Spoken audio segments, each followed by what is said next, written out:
Assalamualaikum warahmatullahi wabarakatuh. Sahabat semua, berikut adalah beberapa hal yang menyebabkan telur merpati kita gagal ditetaskan ya. Telur merpati itu sahabat semua dihasilkan dari indukan betinanya gitu ya. Jadi sahabat semua, merpati itu indukan betina bisa bertelur tanpa adanya pejantan gitu ya.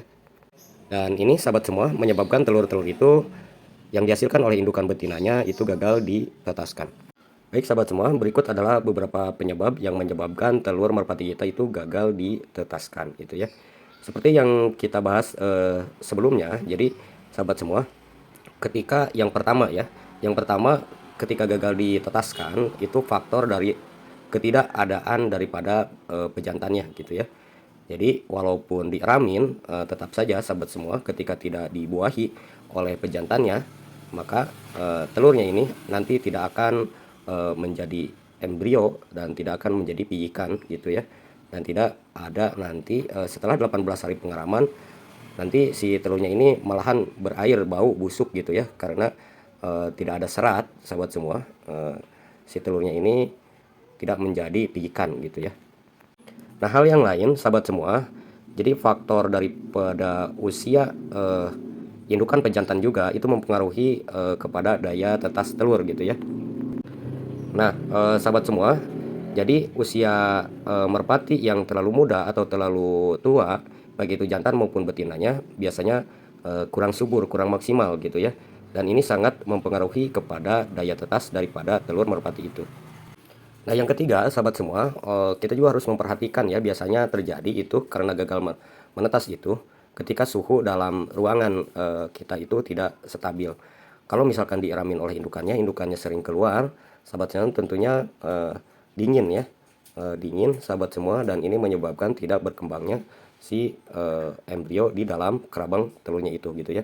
Kalau misalkan menggunakan mesin tetas, sahabat semua, kalian bisa memberikan suhu yang ideal gitu ya, kurang lebih di angka 36 38 derajat Celcius gitu ya. Terus untuk kelembabannya juga kalian bisa mengaturnya di angka 50% ya.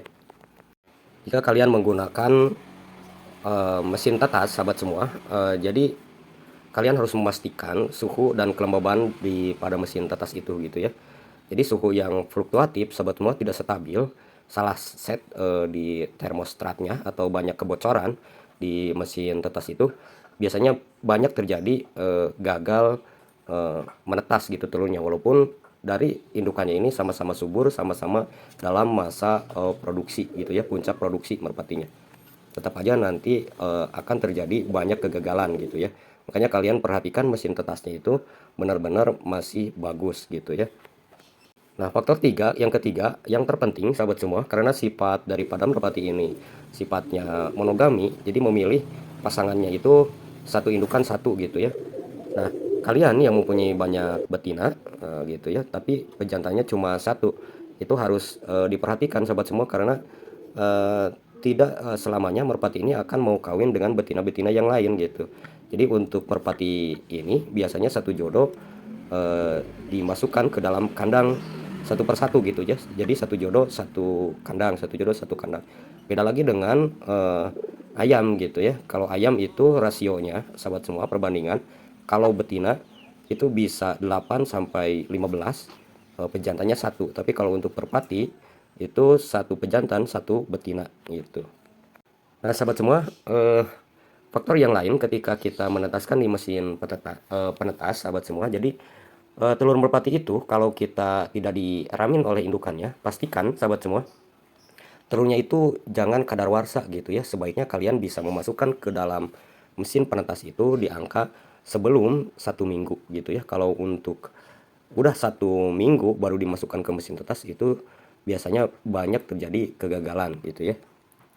Faktor yang selanjutnya yang menyebabkan telur merpati itu gagal ditetaskan, sahabat semua, ketika indukannya ini masih baru, jadi pas diraminnya itu sahabat semua tidak dibolak-balik gitu ya oleh kedua indukannya gitu ya, karena mencari makanan mungkin atau belum maksimal gitu ya. Biasanya kalau indukan yang bagus itu setiap hari dibolak-balik gitu ya waktu pengeramnya, karena kalau misalkan terlalu panas di atas sahabat semua, di bawahnya masih dingin, maka si perkembangan daripada nanti serat-seratnya itu tidak maksimal gitu sahabat semua.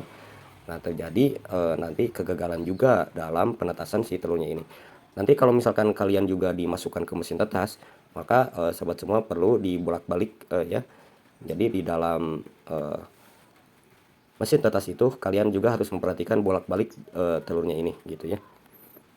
Demikian sahabat semua informasi yang bisa kita sampaikan untuk saat ini, beberapa hal yang menyebabkan daripada telur merpati ini gagal ditetaskan gitu ya. Dan mungkin ada beberapa hal yang lain yang belum bisa kita sampaikan di video kali ini karena terlalu panjang. Jika ada penambahan-penambahan lain mungkin dari sahabat ternak senior, silakan untuk bisa memberikan komentar yang terbaik untuk kemajuan para peternak merpati pemula gitu ya. Sampai jumpa pada video berikutnya. Wabillahi taufiq wal hidayah. Wassalamualaikum warahmatullahi wabarakatuh.